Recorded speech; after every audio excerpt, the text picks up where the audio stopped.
அனைவருக்கும் வணக்கம். இந்த வீடியோவை நான் வந்து 2 செக்மெண்ட்டாக பிரிச்சுறேன். என்ன அப்படின்னா, ஒரு செட் ஆஃப் பீப்புள் வந்து எனக்கு வந்து மேக்ஸ் சுத்தமாக வராது, எவ்வளோ படித்து போட்டு பார்த்தாலும் வந்து மறக்குது, நான் எப்படி மேக்ஸில் ஒரு 20 to 22 இந்த ரேஞ்சில் நான் எப்படி மார்க்ஸ் ஸ்கோர் பண்ணுறது அப்படின்ற மாதிரி ஒரு செட் ஆஃப் பீப்புளும், அதே மாதிரி இன்னொரு செட் வந்து எனக்கு வந்து மேக்ஸ் ஓரளவுக்கு வரும், நான் எப்படி வந்து மேக்ஸில் ஃபுல் மார்க்ஸ் வாங்குறது அப்படின்ற மாதிரியும் வந்து 2 செட்டாக இருக்காங்க.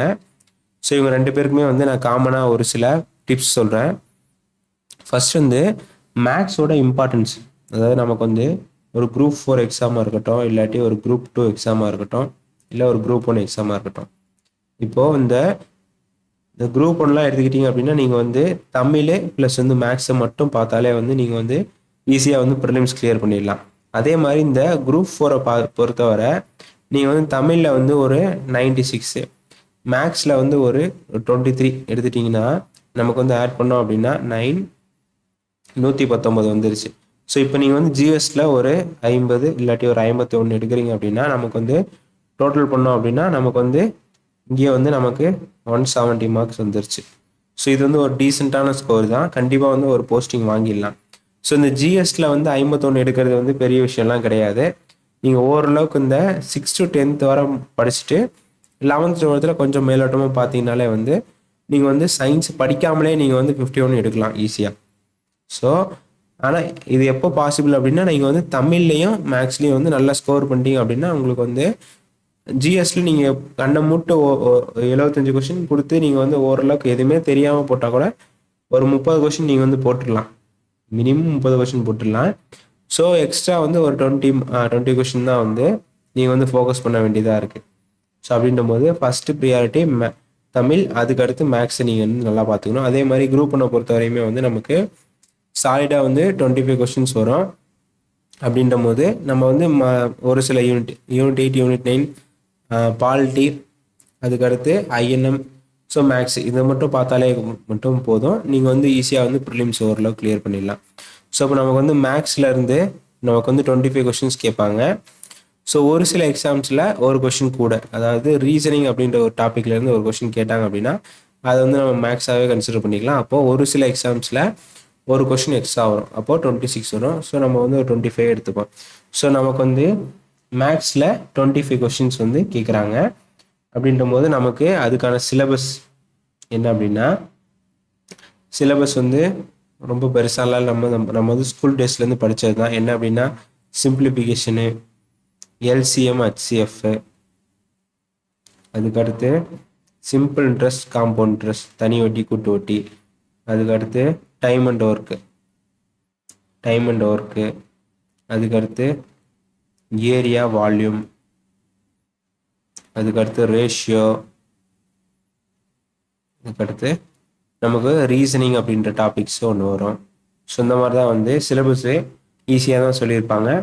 ஸோ இப்போ வந்து எனக்கு வந்து மேக்ஸ் சுத்தமாக வரமாட்டேங்குது அப்படின்றவங்க வந்து ஃபஸ்ட்டு ஒரு சில செலக்டிவான டாபிக்ஸ் படிச்சுக்கணும். இப்போது இந்த சிம்பிள் இன்ட்ரெஸ்ட், காம்பவுண்ட் இன்ட்ரெஸ்ட்லாம் பார்த்துக்கிட்டிங்க அப்படின்னா நமக்கு வந்து இந்த சிம்பிள் இன்ட்ரெஸ்ட், காம்பவுண்ட் இன்ட்ரெஸ்ட்லேருந்துலாம் வந்து கண்டிப்பாக வந்து 3 கொஷின் எதிர்பார்க்கலாம், மினிமம் 3 கொஷின் எதிர்பார்க்கலாம். அதே மாதிரி இந்த எல்சிஎம், ஹெச்சிஎஃப்ல இருந்துமே வந்து நமக்கு வந்து ஒரு 3 கொஷின் எதிர்பார்க்கலாம், 3 கொஷின். அதே மாதிரி அதுக்கடுத்து இந்த டைம் அண்ட் ஒர்க்லேருந்து ஒரு 2 கொஷின் எதிர்பார்க்கலாம்.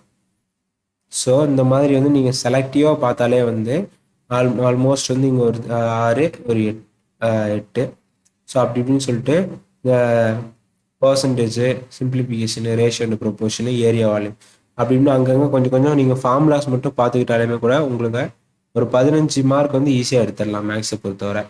அதுக்கு அடுத்து இருக்கிற அந்த 10 கொஷினுக்கு தான் வந்து நீங்கள் கொஞ்சம் நல்லா டெப்த்தாக படிக்கணும். அதே மாதிரி நீங்கள் ஓரளவுக்கு நார்மலாக மினிமம் கொஞ்சம் ஓரளவுக்கு சிலபஸ் முடிச்சிட்டிங்கனாலே வந்து உங்களால் வந்து இந்த 22 அப்படின்றத எடுத்துடலாம் ஈஸியாக. அதுக்கடுத்து இந்த ரீசனிங்கில் தான் வந்து நீங்கள் கொஞ்சம் ஃப்ரீயாக யோசித்து போட்டிங்க அப்படின்னா இன்னும் 2 கொஷின் வந்து கூட போடலாம். குரூப் 2 பொறுத்தவரை வந்து நமக்கு வந்து மேக்ஸ் ஈஸியாக தான் கேட்பாங்க.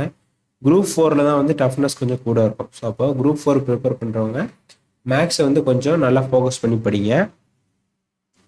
ஸோ இப்போ நமக்கு வந்து அடுத்து மெட்டீரியல்ஸ் நீங்கள் வந்து எப்படி சூஸ் பண்ணோம் அப்படின்றத சொல்கிறேன். மெட்டீரியல்ஸை பொறுத்தவரை நீங்கள் வந்து ஸ்கூல் புக்ஸ் வச்சுக்கிட்டாலும் ஓகே, மெட்டீரியல்ஸை பொறுத்தவரை ஒன்று வந்து புக்ஸு ஸ்கூல் புக்ஸாக இருந்தாலும் ஓகே, இல்லை நீங்கள் வந்து ப்ரைவேட்டில் தனியாக வாங்கிக்கிட்டீங்கனாலும் ஓகே.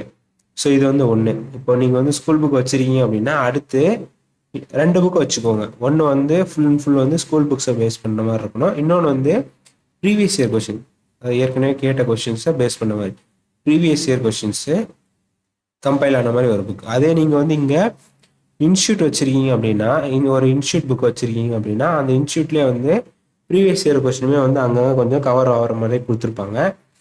அப்படி நீங்கள் வந்து இன்ஸ்டியூட் புக் வச்சுருக்கீங்க அப்படின்னா நீங்கள் வந்து இங்கே ஸ்கூல் புக் வச்சுக்கிற மாதிரி, ஸ்கூல் புக்ஸில் வர கொஸ்டின்ஸ் வர்ற மாதிரி நீங்கள் வந்து ஒரு புக் வாங்கி வச்சுக்கோங்க. மெட்டீரியல்ஸை பொறுத்தவரை வந்து இது போதும். அதுக்கு அடுத்து முக்கியமானது என்ன அப்படின்னா நீங்கள் வந்து நோட்ஸ் எடுக்கணும். என்னதான் வந்து உங்ககிட்ட இன்ஸ்டியூட்டு நோட்ஸ் இருந்தாலும் சரி, இல்லை ஸ்கூல் புக்ஸ் இருந்தாலும் சரி, நீங்கள் வந்து கைப்பட எழுதணும்.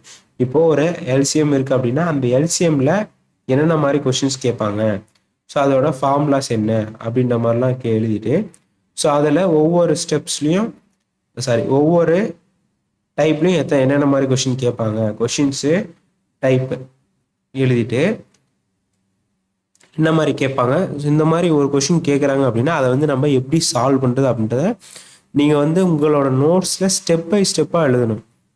ஸ்டெப் பை ஸ்டெப்பாக, அதாவது இந்த ஸ்டெப் வருது, அதுக்கடுத்து நம்ம வந்து இந்த ஸ்டெப் போடுறோம் அப்படின்றத முதற்கொண்டு நீங்கள் வந்து ஒரு பென்சில்லையோ உங்களுக்கு புரிகிற லாங்குவேஜில் நீங்கள் வந்து எழுதி வச்சுக்கலாம். ஸோ உங்கள் நோட்டை நீங்கள் தான் பார்க்க போகிறீங்க. ஸோ அதுக்கு வந்து உங்களுக்கு புரிகிற மாதிரி இருந்தால் ஓகே, வேறு யாருக்கும் புரியணும் அப்படின்லாம் அவசியம் கிடையாது. உங்களுக்கு வந்து எப்பயுமே வந்து பார்த்தா புரிகிற மாதிரி இருந்தால் ஓகே.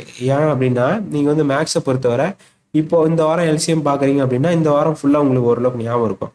அதே நீங்கள் வந்து ஒரு மாதம் கழித்து உங்களோட நோட்டை எடுத்து பார்த்தீங்க அப்படின்னா ஒரு சில ஸ்டெப்ஸ்லாம் மறந்துருக்கும், எப்படி இப்போ வந்துச்சு அப்படின்னே தெரியாது. ஸோ அப்படின்ற போது நீங்கள் வந்து ஸ்டெப் பை ஸ்டெப்பாக பென்சிலில் இப்போது இங்கே வந்து 6x5/12 இருக்குது அப்படின்னா நீங்கள் வந்து பென்சில்லே வந்து 1 டைம்ஸ் இங்கே 2 டைம்ஸ் அப்படின்ற மாதிரி அடித்து நீங்கள் வந்து எழுதி வச்சுக்கோங்க. அதே மாதிரி ஃபார்முலாஸுமே சரி எல்லாமே வந்து நீங்கள் வந்து சைடில் நோட் பண்ணி வச்சுக்கோங்க. நோட்ஸை பொறுத்தவரை கம்பல்சரியாக வந்து எல்லாருமே வந்து ஒரு நோட்டு போட்டு எழுதணும். அதே மாதிரி இப்போ நீங்கள் வந்து ஒவ்வொரு டாப்பிக்காக வந்து முடிச்சிட்டிங்க, நோட்டை போட்டு எழுதி ரிவிஷன் பண்ணி நோட்டை போட்டு எழுதி நோட்ஸ் எடுத்துட்டீங்க அப்படின்னா அடுத்து நீங்கள் என்ன பண்ணணும் அப்படின்னா ரிவிஷன் பண்ணணும். ரிவிஷன் வந்து என்ன பண்ணணும் அப்படின்னா உங்களோட நோட்டை மட்டும் பண்ணணும்.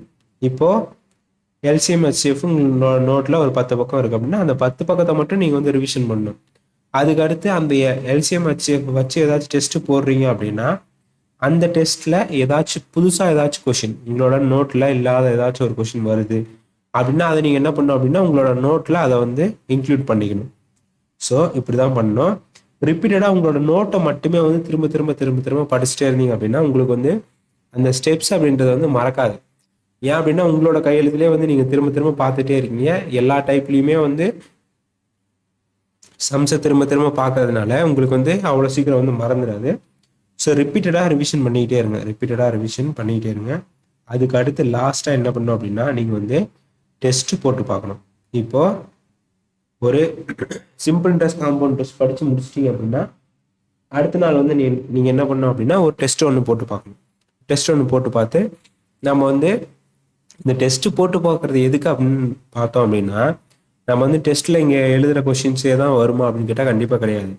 பட் இருந்தாலும் நம்ம ஏன் டெஸ்ட்டு போடுறோம் அப்படின்னா ஒரு 25 கொஷினை நம்மளால் வந்து ஒரு 40 நிமிஷத்துக்குள்ளே நம்மளால் வந்து முடிக்க முடியுதா அப்படின்னு சொல்லிட்டு நம்மளே வந்து ஒரு செல்ஃப் டெஸ்ட் பண்ணிக்கிறதுக்காக தான் வந்து நம்ம நிறைய டெஸ்ட் பேட்ச் போடுங்க அப்படின்ற மாதிரிலாம் வந்து நிறைய பேர் எல்லாருமே சொல்லுவாங்க.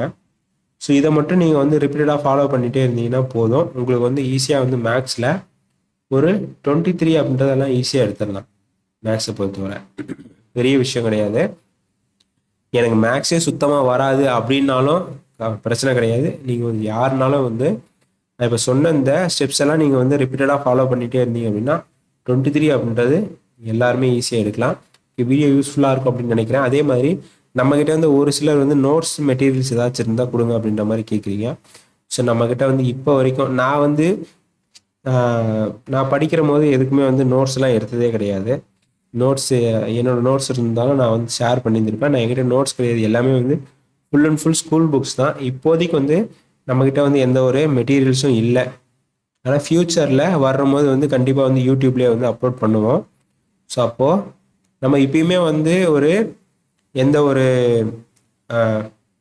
வேர் டு ஸ்டடி போட்டாலும் சரி, எது போட்டாலும் சரி, நம்ம வந்து யூடியூப்லேயே அதை வந்து அதோட லிங்க் வந்து கீழே கொடுத்துட்றோம். அதே மாதிரி ஃப்யூச்சரில் மெட்டீரியல்ஸ் வரும் போது முடிஞ்ச வரை வந்து நம்மளுமே வந்து யூடியூப்லேயே அவைலபிளாக இருக்கிற மாதிரி போட்டுருவோம். தேவைப்படுறவங்க அப்போ எடுத்து யூஸ் பண்ணிக்கோங்க. ஓகே, வேற ஒரு வீடியோவில் சந்திப்போம். நன்றி.